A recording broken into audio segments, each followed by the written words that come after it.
नमस्कार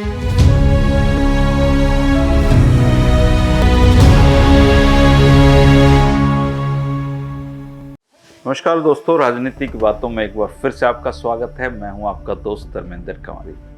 दोस्तों, डॉक्टर सतीश त्यागी जी की हरियाणा की राजनीति पर लिखी गई सबसे अच्छी किताबों में से एक है पॉलिटिक्स ऑफ चौधर, जो ये मेरे सामने है।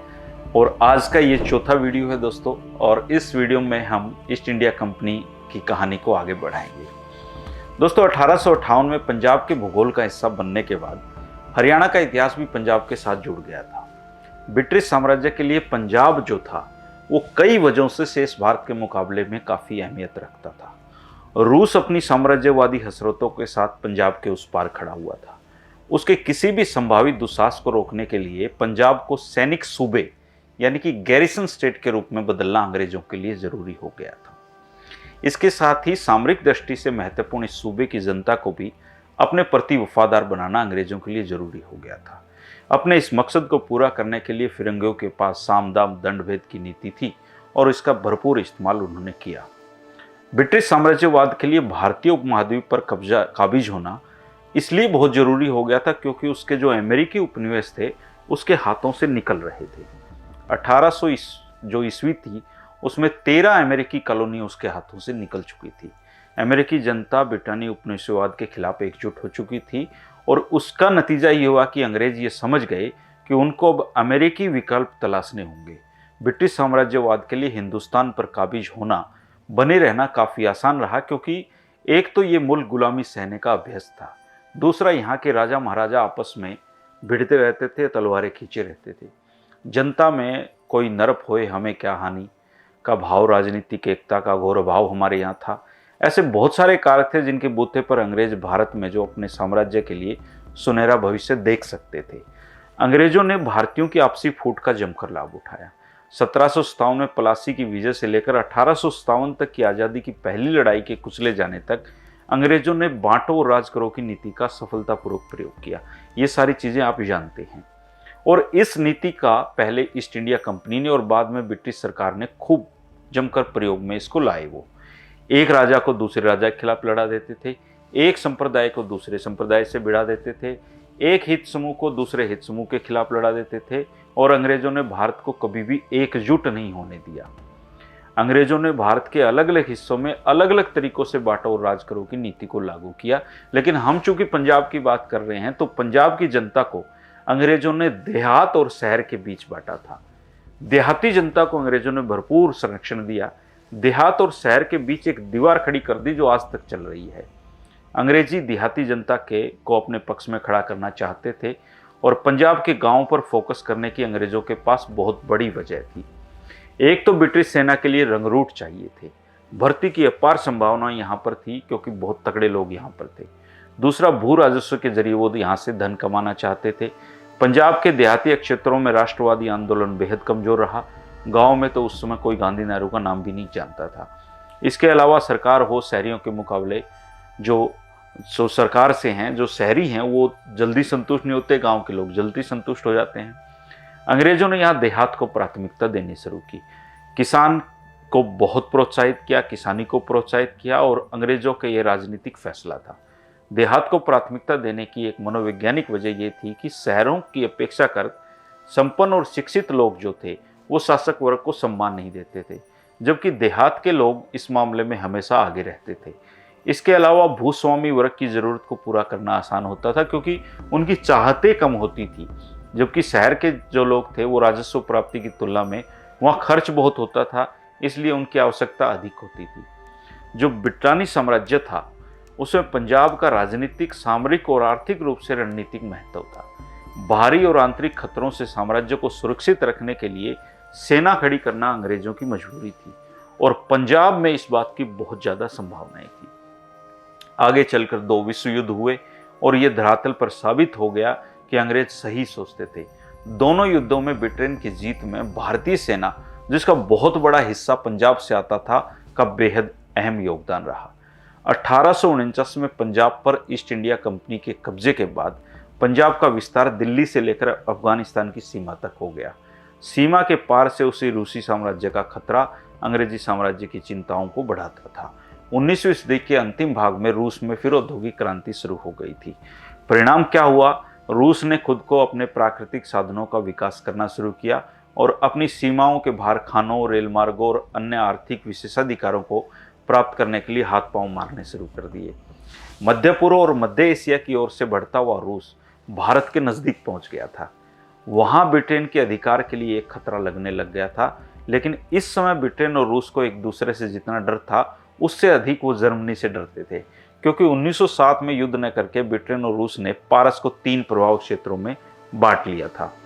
उत्तरी भाग केवल रूसी व्यापारियों के लिए उन्होंने छोड़ दिया था, दक्षिणी भाग में केवल अंग्रेजी व्यापार ही कर सकते थे, और मध्य का जो क्षेत्र था वो दोनों के लिए खुला छोड़ दिया गया था कि जिसमें दम है वो अपना वहां पर कारोबार करे, उसको जीते। रूसी विस्तार ने भारत के सीमांत प्रांत की रक्षा के लिए ब्रिटिश प्रभुत्व के अधीन अफगानिस्तान को एक मध्यवर्ती राज्य बनाया गया था। ब्रिटिश और रूसी साम्राज्य में फर्क सिर्फ इतना था कि ब्रिटेन ने अपने साम्राज्य का निर्माण जहां तहां बिखरे क्षेत्रों पर अधिकार करके किया था, वहीं रूसियों ने अपनी सीमाओं का विस्तार करके अपने साम्राज्य का निर्माण किया था। ऐसे में जो रूसी साम्राज्य था उसमें भविष्य में जो खतरा उत्पन्न हो सकता था, उसके लिए जो हमारा पंजाब था वो ब्रिटेन के लिए बहुत महत्वपूर्ण बन गया था। साम्राज्यवाद के मूल में आर्थिक लाभ अनिवार्य रूप से निहित होते हैं दोस्तों। पंजाब इस लिहाज से अंग्रेजों के लिए एक कामधेनु गाय से कम नहीं था। यहाँ की जो मिट्टी थी बहुत उपजाऊ थी। दूसरा, सिंधु, झेलम, चिनाब, ब्यास और रावी जैसी सदा नीरा नदियां बहती थी और फिरंगियों के दिमाग में पंजाब को लेकर पूंजी के पहाड़ नजर आते थे। पंजाब की भूमि से अधिकतम दौलत कमाने के लिए उसका अधिकतम प्रयोग किया जाना अंग्रेजों के लिए जरूरी था। लंदन के मुद्रा बाजार से ब्याज पर पूंजी जुटाकर अंग्रेजों ने जब सतलुज नदी के पश्चिम में बड़ी बड़ी नहर प्रणालियों का निर्माण शुरू किया और इससे नदी घाटियों के बीच वीरान पड़े विशाल जो रेगिस्तानी मैदान थे उसकी बंजर भूमि को कृषि भूमि, जो योग्य भूमि थी, उसको बनाने का काम लगातार जारी रखा। नहरी सिंचाई के तहत लाए जा रहे विशाल क्षेत्रों में पहले से बस्तियां नहीं के बराबर थी, इसलिए पंजाब में नहर प्रणालियों की सफलता के लिए कुछ क्षेत्रों में आबादी का दबाव कम करना जरूरी था। लिहाजा नहर कॉलोनियां बनाई गई और नहर कॉलोनियों के रूप में अधिक सुविधाओं वाले नए गांवों को बसाने का काम शुरू किया। नई बस्तियों में अंग्रेजों ने अपने राजनीतिक और सामरिक हितों को ध्यान में रखकर कृषि भूमि का आवंटन किया। कानूनन विशेषकर ब्रिटिश लिहाज से उनका या किसी अन्य का यहाँ भूस्वामित्व नहीं था, इसलिए इन भूमि को क्राउन वेस्टलैंड के रूप में घोषित कर दिया गया था। और सिंधु नदी पर एक किताब है दोस्तों बहुत अच्छी, जो हरियाणा में जलयुद्ध नायक हैं के रूप में कहलाते हैं, रघु यादव जी, जिनका पीछे में इंटरव्यू भी मैंने आपको दिखाया था। उन्होंने उनकी किताब में 2 पंक्तियां हैं जो अंग्रेजों के कारनामे को गागर में सागर की तरह बयां कर देंगी। उन्होंने लिखा है कि दोआबों में पसार कर आब अंग्रेजों ने बसाया पालतू पंजाब। इस शीर्षक से उन्होंने पूरा एक उसमें पैरा लिखा है, और कि छोटे बड़े जमींदारों, जागीरदारों, सैनिक और नागरिक अधिकारियों सहित शहरी बुजुर्गा वर्ग के लोगों जैसे वकीलों, डॉक्टर आदि को विभिन्न कॉलोनियों में, और अमीर लोगों और राज के खास वफादार सेवकों को भी, जो सभी कॉलोनियों में नजराना गारंटी के नाम से बड़े बड़े आकार के 50 से 1500 एकड़ तक के कृषि फार्म जो सेवा शर्तों के साथ और उसके बिना भी अंग्रेजों ने आवंटित किए थे।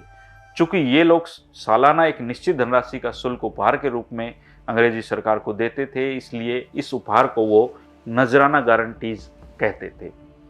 एक तरफ आबादकार और मिलिट्री जो ग्रांट्स थी उससे अंग्रेजों को गांव के जो प्रभावशाली वर्ग है उसकी कृतज्ञता मिली।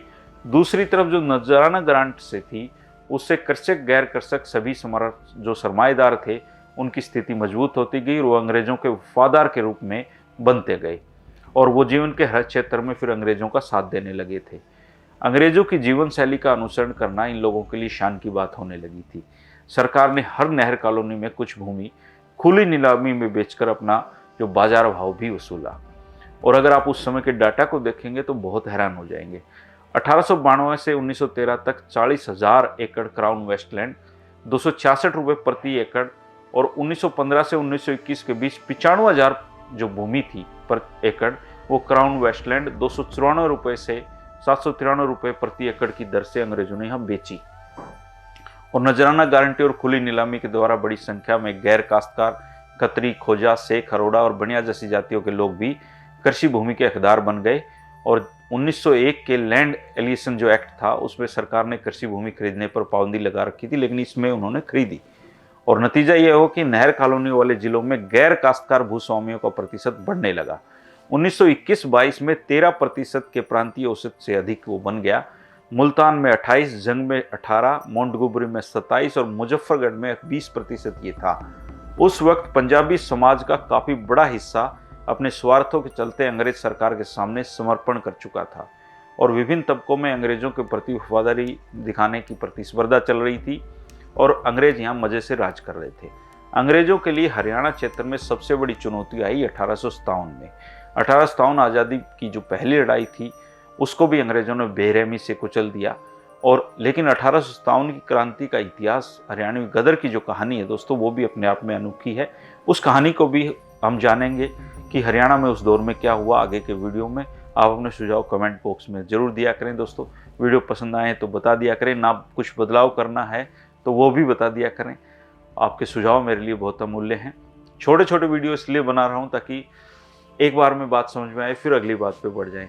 आजकल किसी के पास समय नहीं है बहुत लंबे वीडियो देखने का, इसलिए आप लगातार इन वीडियो को देखते रहें। सारे वीडियो एक दूसरे से जुड़े हुए हैं और हम इस पूरी कहानी को जानेंगे। मेरा विश्वास है कि ये जो पूरी सीरीज जब आपके सामने तैयार हो जाएगी, देख चुके होंगे, हरियाणा की ऐसा कोई विषय, ऐसा कोई प्रश्न आपके सामने नहीं होगा जिसको आप ना जानते हो।